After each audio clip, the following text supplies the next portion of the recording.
索狮兽版初号机，索狮兽的又一款联名产品，这一次联动了 EVA， 不但可以电动行走，而且还可以张嘴暴走。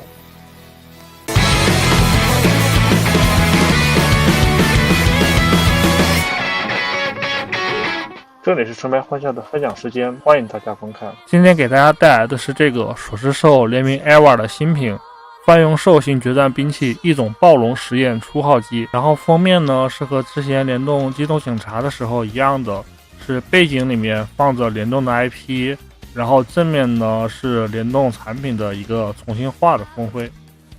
然后背面呢讲了一下这个的介绍。这次的这个背景设定还挺有意思，大体上讲的就是说从蓝鲸里面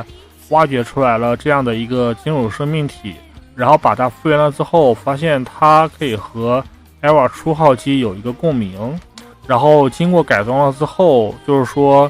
可以在初号机启动的时候，然后它也可以被带着一起使用，然后希望它能够成为对抗使徒的一个手段。然后我们接下来呢，把这个外盒打开来看一下里面的内容物。然后这次的内部包装还是和本系列的通用包装是差不多的，用这种硬纸壳作为对称，然后来模拟成那种就是考古的挖掘坑的一个形状。然后里面呢，就是除了这个说明书以外，放的就是各袋的这个零件，也是模拟成挖掘现场的那种感觉吧。然后接着把这个剪下来。可以看到这边的话就是分为 A 袋和 B 袋，这个 A 袋和 B 袋呢就是这一次这个产品原型的两袋零件，然后这边呢放的这个 C 袋呢就是这一次 EVA 初号机的完全新规的零件，也不能说完全吧，至少大部分是新规零件吧，就是放在这个里面。然后在这边呢这个卡这个壳子里面的这个就是这一次这个初号机的它里面带的一个电机，是直接卡在这个纸盒子里面的，大家拿出来的时候不要把它漏了。然后内容物就是这些，然后把里面的东西都整理一下，全部放在一起，大概就是有这些内容。然后这个是说明书，正反两面是这样的一个彩色的，然后封面的这个是一个这样的一个三折页，打开之后正面是这样的，和外盒的背面是差不多。然后这个呢就是零件列表，然后在这边的话就是和常规的这个索狮兽的说明书是差不多的，就是一些简单的拼装说明。当然这个拼装说明还是和以往的索狮兽一样，就是会伪装成一种考古现场的复原说明，但是和以往的不太一样的就是它这个末尾呢是这个最终决战泛用兽型一种暴龙实验初号机的一个实验的一个说明，就说是复原完成了之后然后启动实验这种类型的一个意思。然后我们接下来开始组装的过程就直接以快进的方式给大家展示一下。为什么这一次要特意去录这个拼装过程呢？是因为索狮兽和普通的拼装产品不太一样，它虽然是拼装产品，但其实是一种半成品的的感觉吧，就是说它的所有的零件是全部都已经剪好了的，然后它的这个拼装过程呢实际上是一种就是有点类似于像陪你过家家的感觉吧，就是说所有的零件是你从这个考古现场里面给挖掘出来的，然后你的组装过程呢就是按照这个说明书是对它的一种复原，然后你把它全部复原完成了之后，就是完成了骨架的部分，就说是对其完成了一种就是那个相当于是考古现场的一个复原现场吧。然后后续你再给它去装外甲的时候呢，就是还是相当于是对它的一个现代化改造的这种感觉，也就是说它的组装过程实际上也是它的玩法的一部分。因此每次我评测索狮兽的时候，我一般都喜欢把它的拼装过程也录给大家，让跟大家看一下，就是感觉到它的这种组装过程的一种趣味性吧。毕竟它所有零件是全部都给你已经讲好了的，你直接往上按照那个拼装说明进行组装就行了。这个过程其实还是挺爽的。唯一有点麻烦的就是你在组装过程中，它的那个，因为它的躯干是只用一个电机带动全身的所有联动装置，因此它装在身体侧面的很多联动结构其实是相对来讲要比较复杂的。然后在组装过程中有很多的那个插孔的这个对应，你如果不找好的话是很容易拼错的，就这个对应位置在看说明的时候有点麻烦，但是你熟悉了结构之后，你再去组装它就还是很爽的。也就是基本上属于是一侧你在装的时候，你要去反复的去找这个孔到底是哪个孔对哪个孔，然后另一边因为是立面是一样的，然后另一边就直接是爽拼这种感觉了。然后现在的话就基本上是把这个骨架就已经装的差不多了，然后开始装这个外架，这个就是它腿部的联动部分。然后这个是手臂，然后这个呢就是它另一边的这个脚。手指头的这个系列也是把这个身上的这个零件组装好了之后，直接把这个橡胶的这个圆轴就直接可以卡在上面作为一个固定，也算是手指头系列的一个特征了。然后这个呢是它的一个脖子的一个结构，然后这个是它的嘴巴的一个结构。它这个嘴巴其实挺微妙的，就是你这样看拼装过程可能没什么感觉，但实际上它在说明书里面还特意写了一句，就是说那个驾驶舱的零件和初号机的那个驾驶舱的两个零件很像，不要搞混了。但实际上你初号机驾驶舱的那个零件是放在 C 袋的，然后你的这个圆形的这个暴龙的这个驾驶舱零件是放在 A 袋里面的。也就是说，他如果不特意去提这句话的话，你在组装这个过程中的时候，其实本来是不会去打开 C 袋的。但是他特意写了这句话之后，我反而造成了误解，去开了 C 袋，这个其实有点难崩。那么按照设定里面刚刚挖掘出来的圆形的暴龙形态，大概就组装好了，放在转盘上给大家看看样子。这个样子的一个圆形，大家觉得可以打几分呢？这个造型。然后这里说句题外话，就是为什么说它是圆形暴龙呢？就 TT 社的尿性大家也都知道，这个东西毫无疑问也是一个换色改模产品，而这个就是换色的一个原型的样子。它其实是这个系列的 JW52号杰顿暴龙，这个就是原版的一个样子。然后我们拿出这一次的这个换色版给大家看一下，这次呢是大腿这上面多印了一个 EVA 初号机的一个文字，然后呢其他呢基本上就是纯换色了。然后头部这里呢可以打开，然后里面有一个这个驾驶员，这个驾驶员也是换色，但是它换成了定增式驾驶服的一个蓝色吧。当然本身还是没有任何脸部细节造型的一个驾驶服的样子，就是可以简单搭乘在里面。然后把它启动之后，效果是这个样子的。这个系列的索士兽其实本身的行动速度是比较慢的。这边呢，我播放的就全部都是它就是1倍数的视频，给大家看一下它这个真实的移动速度。然后其实它就是作为主角机的那个狮子，它其实后面是出过一个那个升级版的。升级版的就是电机具有加速，然后普通的就还是这么慢。也就是说，其实他自己也知道他这个电机速度很慢，但他就是不改。然后这是这一次换装 EVA 初号机的所有零件，然后把它们全部组装好之后，大概就是这个样子的。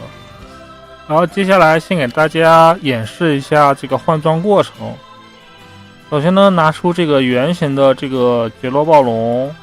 然后从脚这里开始把它拆开。它这个原版的这个脚掌其实卡的还是挺紧的，拔起来要很有点力气，小心不要把另一边给掰坏了，这样直接把它拔下来。然后接着拿出换装的这个脚掌，这边接口是一样的，它这个其实插进去的话就是不会很松，但是也不会像原版那样那么紧。它这个拔插其实比原版的那个脚掌还方便一点，但是你换上去之后基本上应该不会再换下来了。可以拿出一个原版的脚，看起来它这个换的脚是比原版要大一些的。当然这个脚掌不是新规零件，我后面会稍微说一下的。然然后接下来是这个尾巴这里，直接把这个拔下来之后，把后面这一节尾巴拿下来，然后接着拿出这个换装零件，这个其实就是对尾巴的一个加长，拿出之前的这个多出来的这个关节扣给它插上去，然后这边呢再把原本的这个尾巴装回去，这个关节扣也给它卡上去，这样尾巴就加长了一段。然后接下来呢，是把原版的这个暴龙的头直接给它拔下来，拔的稍微小心一点，就这个样子，直接拔下就可以了。然后接下来呢，再把初号机的这个带着一节加长脖子的这个零件给它拿下来，它这边这个接口是和原本的那个脖子是对应的，等于就是新加了一个头，再加一节脖子，这样就把脖子也加长了。然后同时它还可以把脖子的那个传动也给顺着这个新加的这一节脖子也给传动上去，然后同时联动到头部，这样这个结构还是挺有意思的。然后接下来呢是这个肩膀的这个零件，这个肩膀的零件其实左右是一样的，就是最外面这个印了 EVA 初号机的这个小装甲是插在一侧的，就是插在哪边就是哪边的手臂装甲，这样子就换装完成了。就是之前说的零件问题，这个是原版捷洛暴龙使用的一个进化武装组件，装上之后是这个样子的。也就是说，其实可以看得出来，它的这一次的这个脚掌和尾巴的这个两个零件，就是用的是原来的这个进化武装的零件，然后其他的肩甲还有头部脖子这些才是它的新规零件。当然还有它的武器也都是专门新规的。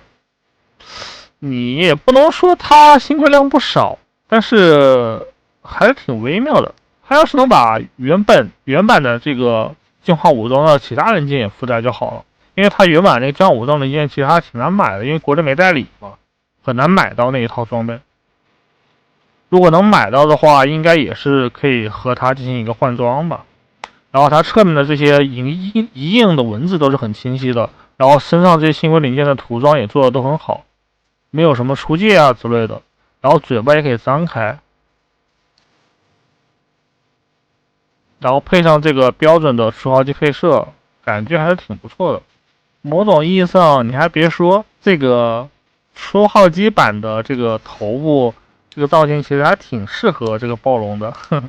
然后接着呢，也是这样子，这个头壳可以打开，露出内部的一个驾驶结构。然后之前视频里面也说了，它其实是可以和初号机进行一个共鸣，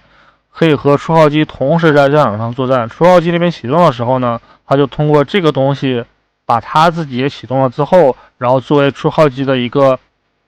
相当于是队友吧，然后和他一起对战使徒的感觉吧。然后这次呢，这一次附带的这个武装之一是它的一个枪械，可以插在这个身上的这个凸起，按照设定是插在这个腿上面的，然后再就是这次这个匕首，按照设定是直接插这个手臂的外面，就直接插在手外头。然后呢，它身上其实有很多这种凹凸接口，你也可以把它插在身上其他的地方，也都是可以的。就这个样子，你也可以把枪插在手上，甚至可以插在脖子上，也可以插在尾巴上。反正它这个系列的这个武装接口都是通用的，还有一些卖的其他的装备也是可以给它装备的。不过因为国内没代理，不好买那些附加装备，我这边就不演示了。然后同时这个肩膀的这个地方可以打开，去还原那个匕首弹出来的效果。当然这个手感也是够不到的了，大概就是这个样子。然后我们接下来看一下它这个走路的样子，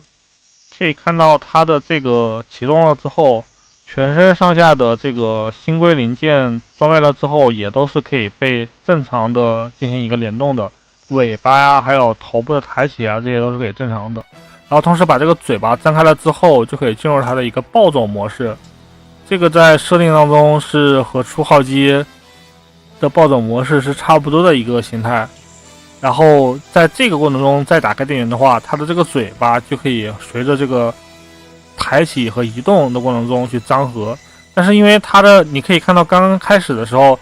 有一个手的联动是不正常的，就是因为它的这个新规零件加了一个新的肩甲之后，它的这个重心和原版不一样，所以有的时候可能会导致它这个整个手直接前抬，你要把它往前推了之后放下来才可以正常移动。然后整体动下来之后的这个全身的这个感觉是非常棒的一个生物质感。我其实一开始的时候这一款本来是没打算买的，然后后来有一天看到那个有一个群友发了一个他拼好之后动起来之后的样子，我顿时被这个联动起来之后的这个样子给种草了，然后果断去下单了。然后到手了之后果然还是很棒的。然后带上武器之后再把它启动的话，大概就是这样的一个效果。可以看到它这样子双手去挥动这个匕首，然后后面的这个枪也在随着移动，然后有一种类似于射击的状态。可以说就是这个联动效果还是挺棒的。然后同时呢，因为它的这个身上有很多这样的凹凸的这种接口，所以你可以拿电线去做成一个缰绳，直接卡这个头部，然后把一些其他的东西放在它的背上作为一个联动吧。那么本期的视频呢就到这里了，如果大家对这一期的视频感觉喜欢的话，请给我一个3连支持一下，谢谢。